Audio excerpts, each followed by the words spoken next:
Bismillahirrahmanirrahim. Assalamualaikum warahmatullahi wabarakatuh. Kembali lagi bersama saya Nur Aziza Febriana. Apa kabarnya teman-teman? Semoga kita semua selalu sehat dan bahagia dimanapun kita berada ya. Nah, gimana nih kabarnya teman-temanku yang baru lulus SD, SMP, dan MTK? Apakah kalian sudah mendapatkan sekolah impian kalian? Atau masih ada yang sampai sekarang ini masih bingung mau lanjut sekolah di mana? Sebelum kita ke penjelasannya lebih dalam, teman-temanku harus tahu mengapa kita harus mengejar pendidikan.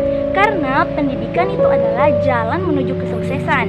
Jadi teman-temanku yang memiliki cita-cita ingin jadi dosen, dokter, ataupun guru, kita harus bersungguh-sungguh dalam belajar.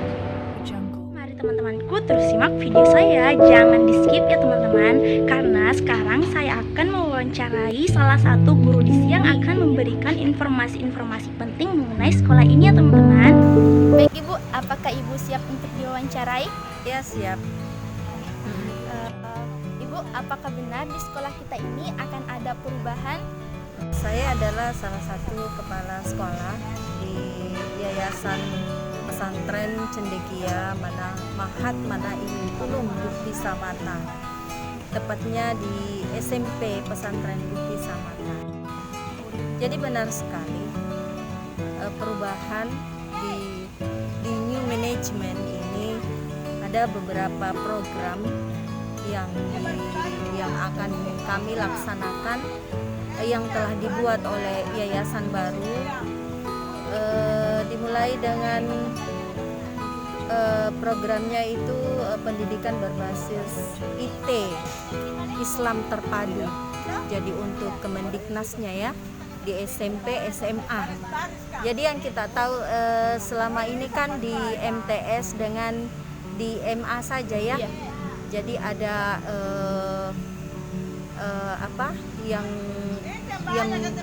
Islam ya, sekolah Islam.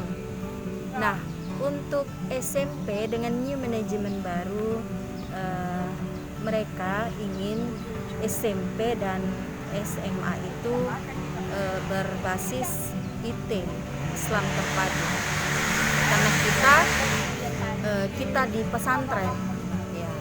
Jadi seperti pesantren-pesantren lainnya yang mendirikan SMP, SMA itu berbasis IT. Oke. Kemudian ada perubahan juga, termasuk di yang selama ini kan di asrama itu tidak ada sekolah tahfiz khusus untuk penghafal, sekolah penghafal. Tetapi kali ini di new manajemen baru itu ada. Iya, jadi ada programnya juga untuk tahfiz. Siapa-siapa saja yang setuju dengan adanya perubahan di sekolah ini? Apakah semua guru atau hanya sebagian dari gurunya? Ya, dengan apa yang dilakukan, program-program yang dilakukan oleh new manajemen ini, kami semua personel guru termasuk kepala sekolah dan personel guru-guru pokoknya semuanya menyambut baik, karena itu memang keinginan kami dari dulu bahwa kami juga ingin bersaing kami juga ingin selevel dengan sekolah-sekolah. Kami juga sudah punya mimpi dari dulu. We have a dream about that, bahwa kita juga ingin bangga berada di sini, siswa-siswa kita juga ingin bangga bersekolah di sini. Iya, itu impian kami sejak dulu. Jadi kami sangat mensupport sekali apa yang program-program yang dibuat oleh new management. Kapan perubahan ini akan dilaksanakan? Jadi kita bertahap ya dengan masa transisi ini kan, yang mungkin sudah ditahu bagaimana kisahnya atau story-nya yang terjadi dengan transisi ini ya kan.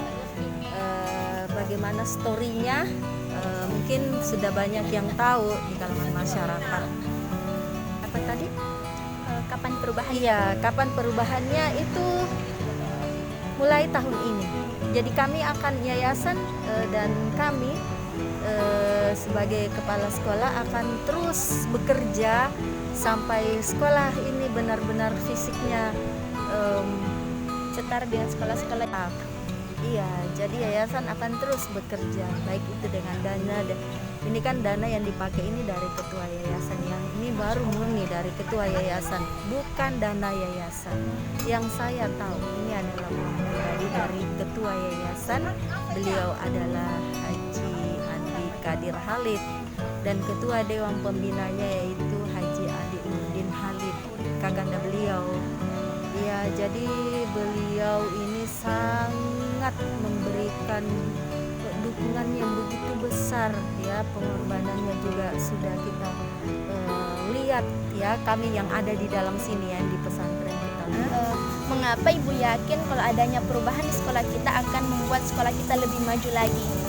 Ya, sangat yakin dong, karena dengan fasilitas yang dari fasilitas yang dibutuhkan oleh siswa di proses pembelajarannya itu untuk meningkatkan mutu ya SDM-nya mereka ya, di fasilitas eskulnya juga ya, seperti drum band ya kan, bagaimana siswa lain begitu bersemangat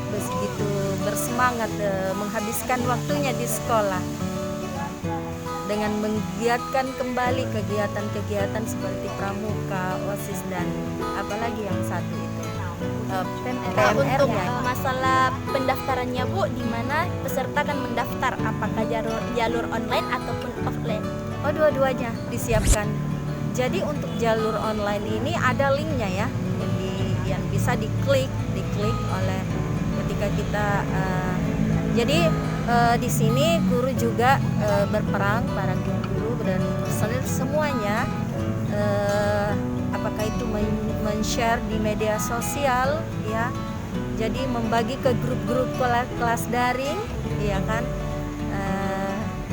Dan untuk offline-nya bisa dan langsung datang ke sekolah. Jadi kami sediakan ruang di situ yang dinamai ruang PPDB. Ada panitia di situ yang akan menerima siswa. Kapan Bu pendaftarannya akan dimulai? Jadi dimulai ini sudah 1 bulan lebih ya, sudah 1 bulan lebih. Dan untuk tahap yang pertama ini, gelombang 1 ini itu berakhir pada tanggal 26 ya. Jadi itu ada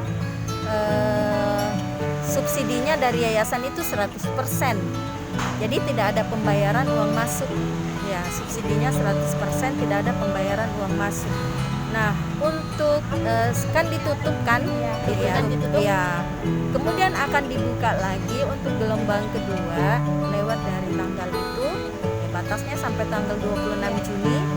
Lewat dari itu subsidi dari yayasan itu turun menjadi 75%. Jadi yang awalnya 100% turun menjadi 75%, 25%-nya itu ditanggung oleh calon peserta didik. Iya, calon peserta didik. Apakah Bu yang mendaftar di sekolah ini tetap memenuhi protokol kesehatan? Ya, itu kita lakukan, dan protokol kesehatan itu kita laksanakan mulai dari awalnya itu protokol kesehatan sampai sekarang masih tetap berlaku. Ya. Baik Bu, terima kasih atas waktunya. Sekolah kita ini berjalan terus dan menjadi seperti sekolah-sekolah yang lainnya. Sekolah favorit. Ya. Nah teman-teman, itulah tadi hasil wawancaranya. Untuk pendaftarannya di gelombang pertama itu sudah mulai ya, dan akan berakhir di tanggal 26 Juni, hari Sabtu ini ya teman-teman. Nah, di pendaftaran gelombang pertama ini, peserta didik atau orang tua peserta didik itu tidak dipunguti biaya untuk pendaftarannya. Jadi yuk buruan daftarkan diri kalian di sekolah ini ya, supaya kalian itu bisa bergabung dengan kita semua dan bisa merasakan bagaimana rasanya sekolah di sekolah ini. Untuk gelombang kedua akan dibuka setelah gelombang pertama itu ditutup. Gelombang kedua ini tidak sama dengan gelombang pertama ya. Di gelombang kedua ini 25%-nya itu siswa yang mendaftar itu harus membayar di sekolah untuk pendaftarannya. Baiklah teman-teman, mungkin sampai di sini dulu ya video saya kali ini. Semoga video saya ini dapat membantu teman-temanku yang sampai sekarang ini masih bingung mau lanjut sekolah di mana. Sampai jumpa di video selanjutnya. Terima kasih. Assalamualaikum warahmatullahi wabarakatuh.